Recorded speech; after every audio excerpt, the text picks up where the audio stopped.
Okay, so let's take a look at the mitosis first. So mitosis happens in every part of our body system. It's happening on a day-to-day basis.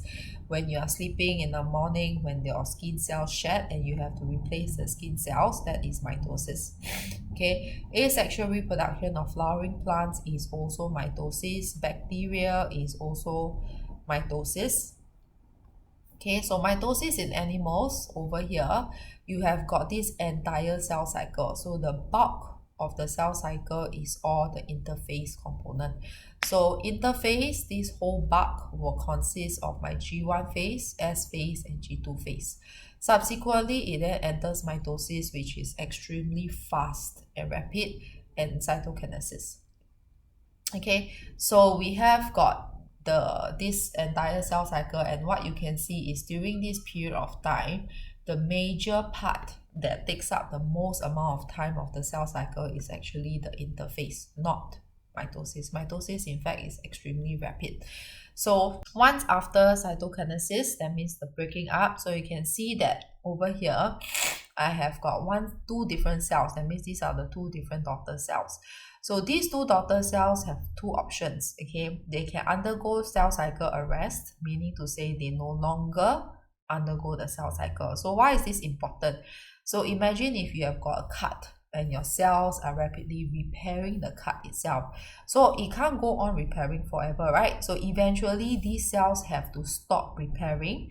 So which means it will stop the cell cycle and it will lay dormant until it is activated again to undergo the entire cell cycle again. So all this, if it is not regulated, then there is consistent cell cycle and you end up with a tumor.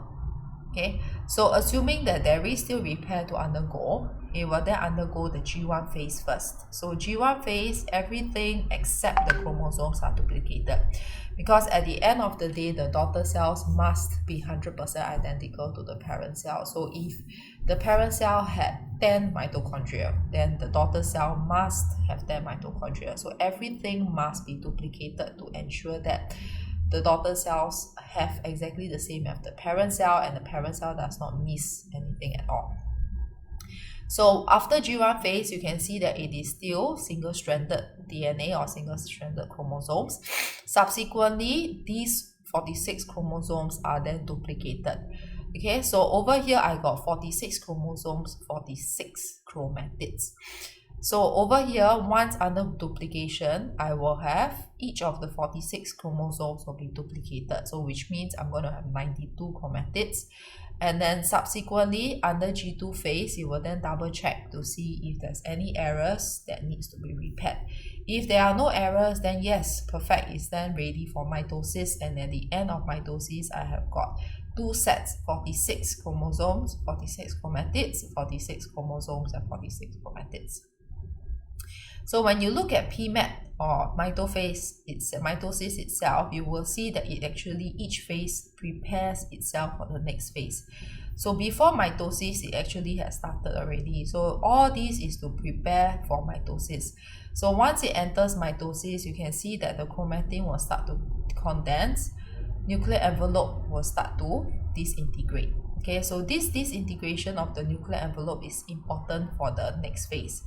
Likewise, the centromeres that appear only during cell division, okay, will start to move towards the opposite ends, which is also to prepare for the next phase. Okay, so subsequently in the next phase, the metaphase, you can see that there is no longer any nuclear envelope, because during the prophase, it has started to break down. So once it breaks down already, the chromosomes are able to line up. Okay, these centromeres that were originally in the prophase, they were starting to move to opposite ends. They have completely moved, and all these spindle fibers will be attached to the centromere. Okay, so subsequently, once the attachment is done and the lining up is done, is to prepare for the next phase, whereby these contractile fibers will contract. Okay, so the contraction of these spindle fibers will then pull the chromosomes apart. So once it pulls apart, subsequently, that's when you got two sets of daughter cells. the nuclear membrane will start to form back. You have got the cleavage furrow. So this cleavage furrow is because over here, same thing, I have got contracting fibers. So these fibers contract and contract in both ends. So the contraction becomes smaller and smaller and smaller and smaller. Eventually, it pinches off to become two identical daughter cells. Okay, so this pinching off is what we call cytokinesis. So cytokinesis, you have got completely total same number of chromosomes, same number of organelles as the parent cell. Okay, mitosis in plants is the same as for animals, except there is no centrioles. So in plants, there is no centrioles. In animals, we have got these two centrioles that appear during cell division. Now, in plants, there's no cleavage furrow that is formed during cytokinesis, meaning to say there is no such cleavage because there is cell wall in animals, in plant cells. So there's a formation of the cell wall, so all these vesicles will start to fuse together instead of forming a cleavage furrow.